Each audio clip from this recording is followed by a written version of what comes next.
Well, thanks to everyone's support, our Strategy 3 has been selling extremely well. Really well. In fact, Zi told me that our Strategy 3 is probably the best-selling calculus teaching book in the past decade or so. Because it's selling so well, we want to keep finding ways to thank everyone. Thank you all so much. So, what does Strategy 3 focus on? It's mainly about the characteristics of new stars, primarily discussing the features of new stars. When it comes to learning astrology, palace positions and new stars are two of the most fundamental and significant structures. That's why mastering the ability to understand new stars is so important. Alright? Whether or not you can grasp the subtlety and multiple layers will directly affect how detailed your interpretations are when reading a chart. Otherwise, you might end up just giving generic explanations, like saying Ju Men always means gossip, or Tan Lang always means romance, and that everyone with Tan Lang is doomed to a life of debauchery. But in reality, some people with Tan Lang are actually very well behaved. So, Strategy 3 mainly introduces this concept. Why is this the case? Actually, if you've been watching my videos or reading my articles for a long time, you'll know that I keep emphasizing my perspective. That is, the era in which Zi Wei Astrology was completed. During that time, it was the result of many people's long-term efforts and construction. It definitely wasn't just one person, like Chen Xi from the Northern Song dynasty, who finished it all by himself. That's simply impossible. It was a collective effort by many people over a long period. Now, regarding the Shuangjiao point, in the process of diagnosing and developing this system, roughly speaking about 400 or 500 years ago, during the late Yuan and early Ming dynasties, as it gradually took shape, Zi Wei Astrology was mainly divided into two major systems. One was the Xinyao system, and the other was the Gongwei system. The former focuses on the individual, asking, what kind of person are you really? The other system focuses on the environment, that is, the Gongwei system, which examines how the environment affects things. During the Ming dynasty, as these two systems gradually developed, and later into the Qing dynasty, each side realized that the other had something valuable to offer. If I only focus on the person and ignore the environment, the results can still be inaccurate. It's like, even if I'm suited to buy a house, if I try to sell it during a major real estate crash, it still won't work. So people gradually came to understand that the relationship between the individual and the environment is essential. We must analyze and consider both together in order to accurately predict a person's fortune and circumstances. So, over time, this led to the development of the current Zi Wei Astrology system. However, when we look at Zi Wei Astrology again, we often overlook one thing. If you don't realize that the palace position represents the environment and the stars represent the person, you'll miss out on many of the subtle and intricate aspects of Dushu. So today, let's introduce to everyone what we can actually see on a deeper level from the stars. This also corresponds to the explanations about the stars given in the book Strategy 3. If the stars in the natal chart are regarded as representing human characteristics, then each star is actually endowed with its own unique meaning. Alright, so these different intentions actually represent each of us. On this natal chart, they reflect our inner emotions and desires. What is it that you are seeking? And depending on the house it corresponds to, it manifests in that particular area. So, in this context, we can view the stars as representing a person's essence. Alright, so what exactly is this person's essence? Where do their desires lie? Where is their self-esteem rooted? What are they longing for? What do they care about? And what about that aspect of them?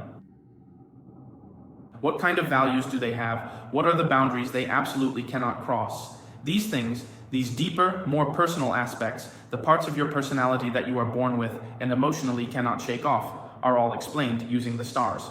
We use the stars to interpret these things. And just now, we talked about how these stars correspond to the influences from your environment, so we keep deducing from there. So, regarding this person's fate, today we'll give a brief introduction using one star as an example to explain simply. We'll talk about what kind of influence a star brings to our inner world, our essential personality, the core traits it leaves within us. Let's talk about the star of greed. Alright, after looking at this star, the ancient texts tell us that this star is called, What does it mean to transform its essence into peach blossom? Transforming essence refers to, for example, when you burn something, what is left at its core after it's been burned away. It transforms its essence into peach blossom. The beautiful peach blossom. Now, because of these two words, everyone treats the greedy wolf star as if it is a peach blossom star. Peach blossom is equated with bad romance or with having many romantic entanglements, like being surrounded by a sea of flowers. So, as long as someone has the sun star's influence, people say they're very flirtatious, as if they're the manager of a flower expo or something. But that's actually not the case. Instead, what it really means is... So what does peach blossom actually mean? In ancient times, what did it refer to? The emergence of peach blossom, in fact, comes from the ancients observing the development of all things in nature. They observed how things would continue to develop and realized that things would grow. This is something full of vitality. We look forward to things sprouting. We look forward to a good harvest. We hope that all things will flourish, and we hope that good things will happen. So, the original meaning of peach blossom, or the peach blossom fate, in the 5 elements, it only belongs to wood. It means things will accumulate and grow. This kind of dream is one that will grow, so it fits with what the ancients believed. Now, when you think of the so-called ancients, remember they weren't people from the Ming dynasty, or the Yuan dynasty, or even the Tang dynasty. The ancients were those who ran around naked, couldn't even speak properly, just babbling. Those are the true ancients. For those people, seeing things grow and develop was something truly amazing. So, what does the origin of the peach blossom represent? The origin of the peach blossom represents all things in the world, the concepts of abundance and growth, and this kind of hope. So why did it later come to be associated with marriage and the opposite sex? Think about it. How can things grow? You need someone of the opposite sex with you. Only when two people are together can something new come into being, can life emerge. So, the fundamental and original idea of the peach blossom is the abundance and growth of all things. And then, gradually, people started using peach wood, peach trees, and peach blossoms to symbolize finding a partner. With a partner, there will be a next generation, and with a next generation, there is the growth of life. For an agricultural society, hoping for a prosperous family and for things to grow is a good thing. So, the original meaning of peach blossom is our hope for these things.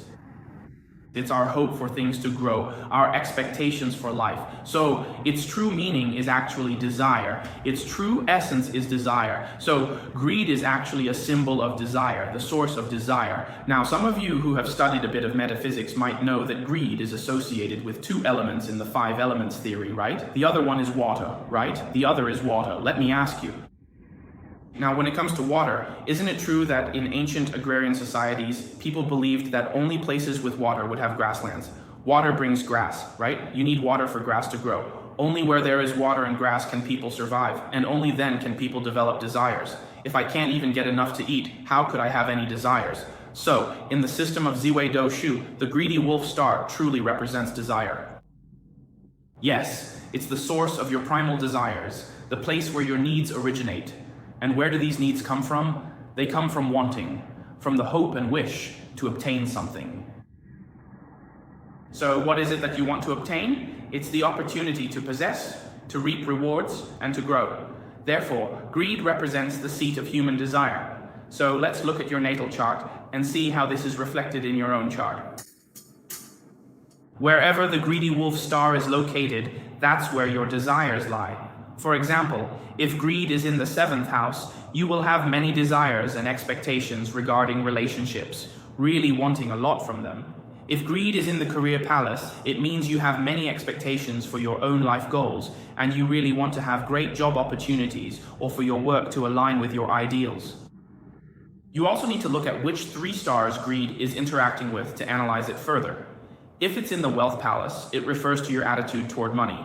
But the wealth palace actually represents your concept of wealth. So people with the greedy wolf star in the wealth palace will want to make money with money. They have a lot of ideas and desires about it. These desires aren't necessarily a bad thing. After all, without desire, why would you want to make money? So what about greed in the travel palace? In the travel palace, which represents how we present ourselves externally, you'll want your outward image to meet your expectations. You'll also make use of a lot of great resources when you're out and about. That's why people say that those with the greedy wolf star in the travel palace tend to have good romantic luck and get along well with others, because you want to have plenty of resources at your disposal when you're outside. You wouldn't want to be arguing with people every day, right? Not like that guy in the script. Oh. What? You're the one in the script in the travel palace? Yeah, that's right. Well, then just spend a little money. It's no big deal. So what if greed is in the fortune palace? Your fortune palace represents the way you attract wealth, and it also represents your spirit. So when greed is in the fortune palace, that's why we say you'll pursue your spirit, pursue your soul's value. So why is greed considered a religious mindset? Actually, it's because when it's in the fortune palace, it makes you want to pursue the value of your soul. So how do you pursue the value of your soul? Burning incense, chanting scriptures, praying, being able to meditate and cultivate your mind. These are all ways of pursuing the value of the soul. Ah, what? You say you don't do these things. Maybe it's because the value of your soul isn't in burning incense and praying, but in going to art exhibitions or social events, and that's fine too. It also represents Buddhist things and the way you attract wealth. So there's a hope. There are more ways to make money, and you might even study for these things. That's why, when greed is in the fortune palace, people say this person really wants to learn. Ah, the reason is right here. Next, what about greed? If greed is in the children palace, well, the children palace and the front desk palace, if they're in the wealth treasury, then you hope you can have more. Yes, more for your family, for your children. You'll have more desires in this area, and correspondingly, you'll want to save money, buy a house, have a harmonious family, and then enjoy these things. You can have a very good living environment, and you can be very happy at home, so you'll also put in a lot of effort for yourself. All right, next is the phoenix. The phoenix, as we just mentioned, your father is greedy, right? Okay, the extreme evil star, on the natal chart, it usually represents two things. One is the health issues brought by your husband, and the second is your own attitude towards your health. Alright, so regarding this part about health conditions, well, since it involves some theories from traditional Chinese medicine, we can't really explain it all in a short time here. But as for your attitude towards your health, we can think of it as having desires for your body, meaning you have certain expectations or wants regarding your own body. This basically means that you hope your body can help you accomplish many things. Oh, so when it comes to the hunger function, usually if someone has both the dog and the path, they tend to take better care of their body, because they hope their body can help them do many things and help them achieve many dreams. But remember, one thing to be cautious about is that they might end up overworking their own body. So what about the life palace? The life palace is the most important, because the life palace is the same as the 12 palaces. So when you have a greedy nature in your life palace, everything I just mentioned applies. Everything I talked about is included. You will put a lot of effort into your entire life for yourself. That's also why people say those with a greedy nature want to be knowledgeable, and even why they tend to have good social connections. Because when someone wants their life to fulfill their desires and have many dreams, of course, that person will be willing to learn more things. If you have never written an account and you have greed in your interpersonal relationships, of course it means that you have certain expectations for your friendships. You hope to have a lot of friends. This is something we've talked about in class before. Because you have expectations and desires for others, when you have expectations, it's easy to end up with bad friends. Just like a big tree has withered branches, having many friends means there will be some bad ones, right? And then the sibling palace also represents your relationships with your siblings. So when we look at which star is in which palace, and what meaning corresponds to that star, you can understand its original significance. The original nature of that star actually represents the essence of your life values. From our new medicine, it's actually very easy to see this principle. Of course, in strategy 3, it is mentioned that the greedy wolf star may have certain possibilities. Oh, on the opposite side is Wuku, on the opposite side is Zi Wei, and on the opposite side is Mingcheng. So the way this desire is expressed is also different. Alright, for this part, if you've bought the book, you can check how it's introduced there. Thank you, everyone.